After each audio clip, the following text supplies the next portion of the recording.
Welcome back to the Kofefe News Network. I'm your host for today, Bala Thenappan, and we're going to start off today's show with another edition of the News 8 to 10 Minutes. In light of escalating tensions with North Korea, White House aides are praying that Donald Trump will not say anything to ridicule or provoke Kim Jong-un. But that's just what he does. He already made a fool out of this guy, he made a fool out of this guy, and he also made a fool out of this guy. While President Trump is advocating for a more responsible approach to the North Korean war, his Republican compadres have said that we should not wait for North Korea to attack and that we ourselves should be the aggressors. Just to be clear, they want to spend a ton of money on a war against a distant country that they think has nuclear weapons and a crazy dictator. That sounds awfully familiar. Not only was the Iraq War a political disaster, but it was also a bigger waste of resources than the electronic marquee at Whitney. And finally, not only will the North Korean war be an economic disaster, but it will also provoke one of the most powerful countries on the planet, Russia.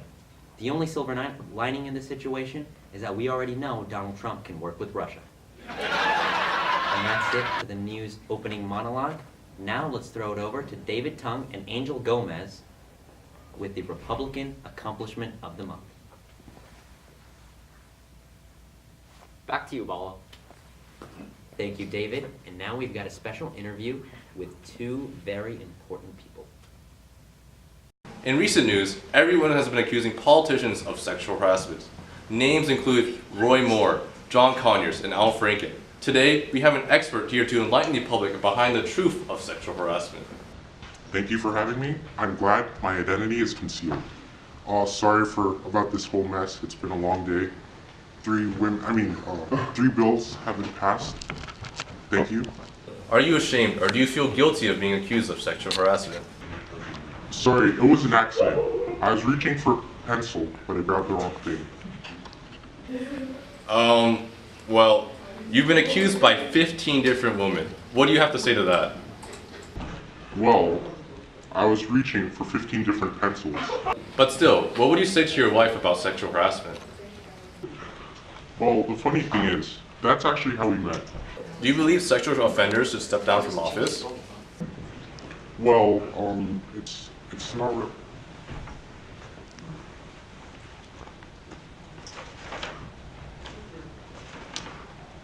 Sexual harassment is horrible and disgusting. Disgorge on our country's history and an absolute embarrassment to the government. Sexual offenders are the worst people ever, and they have no business making decisions that impact millions of people. So will you step down? Of course not. Seems legit. Thanks for coming on. Thank you again for keeping my identity completely secret. Shoot! Oh, shoot, there's my pencil. And now, time for a short commercial break. This Wednesday on Kofefe News Network.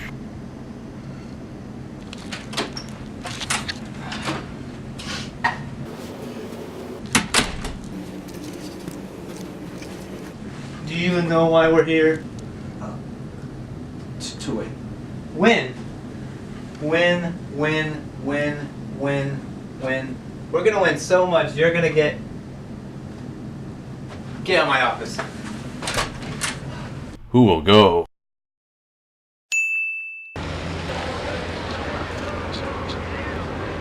And who will stay?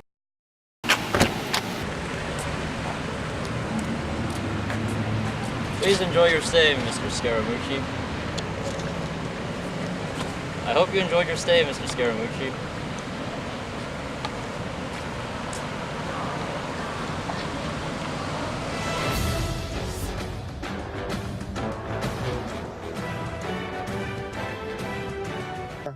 The Apprentice. And now we've got a special interview with a Trump supporter. Today with me is a Trump supporter I grabbed off the streets. How does it feel to be an avid Trump supporter? It feels great again. In fact, so great, I have this hat for you. It's fine. Okay.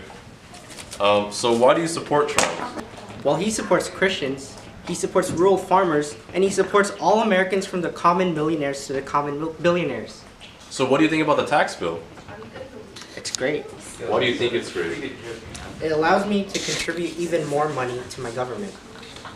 Okay, are you aware of the amount of debt that the tax bill will add to our deficit? Debt's a far smaller deal than people make it out to be. In fact, I'm in debt right now, and I'm still alive. I haven't even told my wife yet. Well, thanks for being here. I hope you survive the next 4 years. Now back to you, Bala.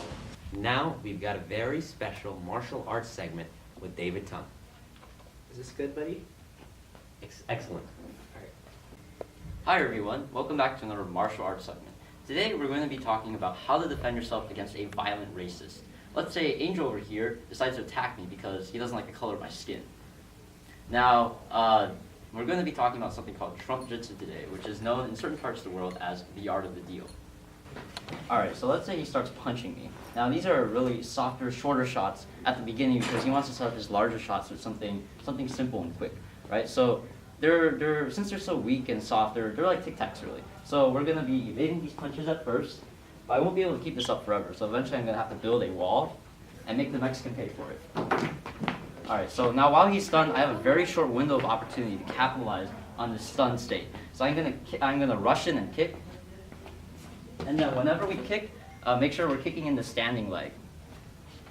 And then now that he's a bit like messed up, I'm gonna go grab him by the pocket and then making him drop his arms because he thinks I'm gonna wrestle him.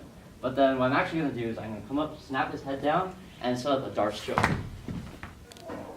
And then to make sure that he surrendered, I'm gonna wait for him to say okay 3 times. KKK. And make Angel gasp again. Back to you, Bala. And now we've got a very special reality TV show. Hello everyone, welcome back to this week's edition of Political Trivia. I'm your host, I can't tell you, I'm on background, right? Alright, I'm your host, let's just say high-ranking official on Covfefe News Network. On today's show we have 2 special guests, Angel Gomez, now Lynn, going head to head. Now we selected these competitors because they were apparently able to actually get some A's on the civics test at Whitney High School, which is pretty impressive. So let's get started. Would you like to introduce yourselves? God bless America. Aren't we so privileged to live in a country, the greatest country in the world, really, the land of... That's enough, that's enough. All I have to say is this. God bless you, Angel. Alright, for the first question. Who is the most powerful person in America? Alan? Donald Trump. Unfortunately, that is incorrect. You know what? I retract that statement. Fortunately, that is correct. Angel? I think it is Vladimir Putin. 10 points for Angel.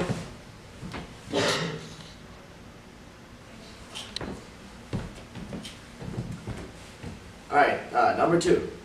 True or false? The media in the United States is becoming increasingly biased. Angel? That is definitely true. Thank you, Mr. James. Actually, it's false. No steals in this one. We'll be right back after the break. Stay tuned. This is an orange. People might try to tell you that it's an apple. They might say, apple, apple, apple, over and over again. They might even send out a tweet saying it is an apple. And it turns out, they're right. Covfefe News Network, opening your perspective. And we're back. We will conclude with one last bonus question. Ready? Who is the Vice President of the United States? I think I'm going to use the phony random member of American public right now. Okay, Angel, please leave the room. And let's see who we get. Oh, hello. We have you here on our political trivia show here at Covfefe News Network, and we have one question for you. Who is the Vice President of the United States? Oh, I probably know this one. I think it's a John, Mark, a Mike. Mike. Hold on. I think I wrote him down in my trusty pencil. Mike Biden. Well, that was not really that helpful. Angel, you want to come back? Let's see what Angel wrote. Well, that's incorrect as well. I guess by a narrow margin of 10-0, Angel wins. Thanks for playing, guys. Back to you, Bala. Alright guys, thank you for watching. That's it for the show today. and we'll see you next time.